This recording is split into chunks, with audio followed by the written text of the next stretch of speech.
Hello again. We're going to be doing a review of a dash cam. Here it is. This is the front one, and there's also one for the rear at the same time. So it's a dual dash cam that I'll be using today, and I'm going to set it up in the car for the front and rear, and we're going to do some footage from the daytime and nighttime on it. Now this dash cam is not very heavy. It's actually pretty small, as you can see, compared to my hand. Nothing to it. It's got a bit of a cover on the front which you need to take off. Same with the rear one, it's got a cover on the lens. Take them both off, otherwise you're gonna have a problem. You've got your oops, behind my hand there. You've got your 12-volt connector, and it's also got the connector which connects from the 12-volt to the camera, which can go at the top there. But what I'm going to do is I'm going to connect it onto the windscreen mount, because that's a windscreen mount. That's where your power can go in. You can change the angle quite easy on it. And this, it's got magnets there. See, 2 magnets on both sides. Connects straight on. It's as easy as that. So when it's on the windscreen, you want to take it off, it just comes straight off. It's dead easy. It just literally goes on. So that's going to be easy peasy to take it on and off. And say you've got your sticky stuff on there, and I've also got a spare one down there. Oh, wherever it's gone, I can't remember. I've lost it now. I've got a spare one down there, but it's down there somewhere. And you've got your rear camera there, so it's not very big, and that's all got an adjustment one where you can adjust it for the right angle for the back window. Now you've also got a sticky stuff here, which is for the rear one, and you've also got screws. So I'm going to stick it on the inside of the window because that way it'll stay clean. But you can attach it to the rear of the car, I think around in the reg plate, or where there's because some cars have got like little sections you can attach it to. So I'm going to keep it inside the car. It's going to keep clean that way, and I'll go under the roof panel and connect it to the front of the dash cam mount. So that's what I'm going to do, and then what we'll do then is we'll get it running, get some video footage recorded. So it's come on. As it comes on, it starts recording. You can see that there. Yeah. And then you can go into the back office menu straight away. There it is there. I'll bring it a bit closer so you can all see it. Got the volume settings. You got the up and down settings to go up and down. So if you press that down there, you can go down. And there's lots of settings you can use, and you can tweak it to whatever suits you. And you just keep going and come back to top. So if I went into the volume, click it on the bottom one there, it's on 3, I can lower it down to 1, click on that, and it's gone down to 1 now. So when I'm clicking up and down, it's not so loud, it's a bit quieter. Time format, click on it again, you can do 12 hours or 24 hours, quite happy with 12, and then go down again. The video resolution, now you've got 3 settings here. So 1080p is quite a normal one for everyone to use, but you've also got a higher one on the front dash cam. By the way, the rear dash cam records in 1080p as well, which is quite handy to have. So there's your settings there, and obviously click on the one you want. So if you wanted the higher one, click on that, and it's saved it at 1296. And then going down to loop recordings, and this is what it's going to record in. So when it's recorded, it's going to do it a minute at a time. So when you go into the micro SD card, or if you plug it into a computer, or you download it, you're going to see 1-minute files, but you can change it to 2 minutes or to 3 minutes, whichever you want. But 1 minute's fine. It's easier to download, and it's not so big a file to download.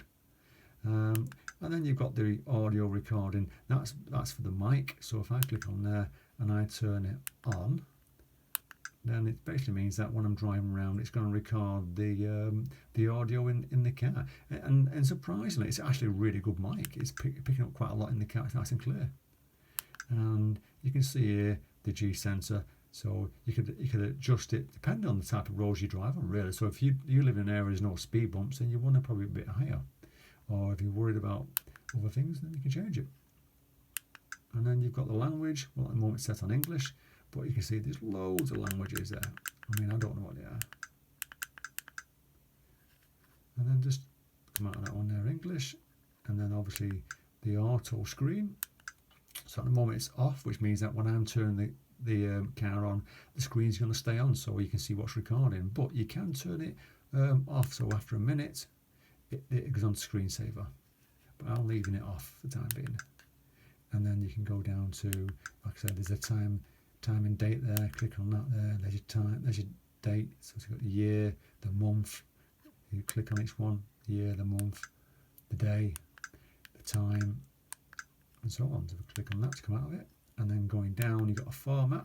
Now, with the format one, I recommend people with any dash cam to format it every 2-3 weeks, and that'll clear up any files that are just kind of just building up.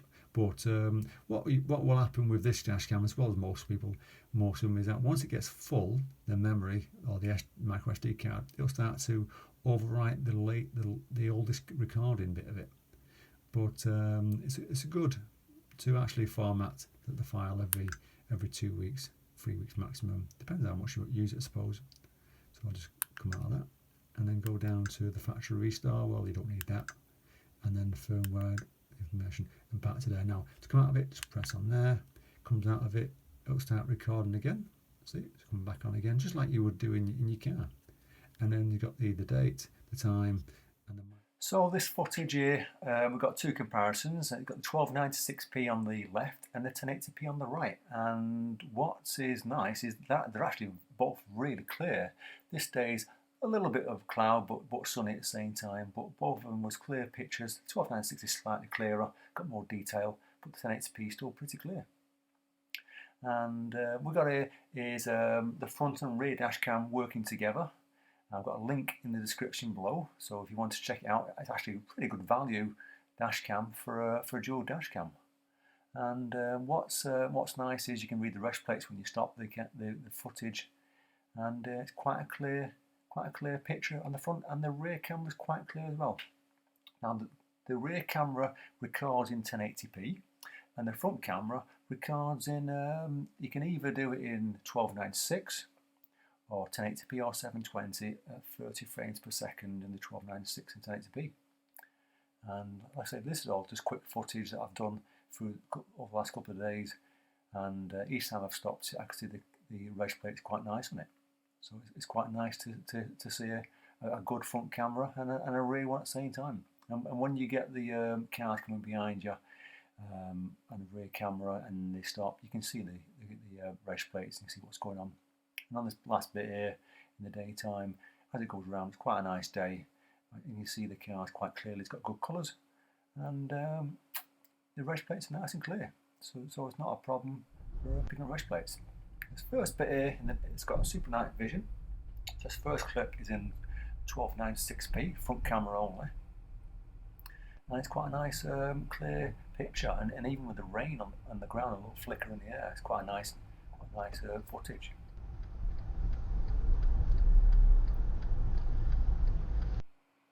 And then this bit here with the front and rear camera, even this in the 1080p one setting, it's actually still pretty clear. And we get a little bit of reflection off the street lights and off headlights, but overall I thought that the picture's quite clear. When you go to really dark streets, obviously any lights shine up more, but I was quite pleased with the nighttime recordings on this camera, front and rear, and the rear one, it looks a little bit clearer because I've got a filter on the back of the windscreen. But overall, the colours on the night time and the clarity, I was quite pleased with it. So I hope you've enjoyed this video, and I'll leave you to watch the closing footage of daytime on a nice day.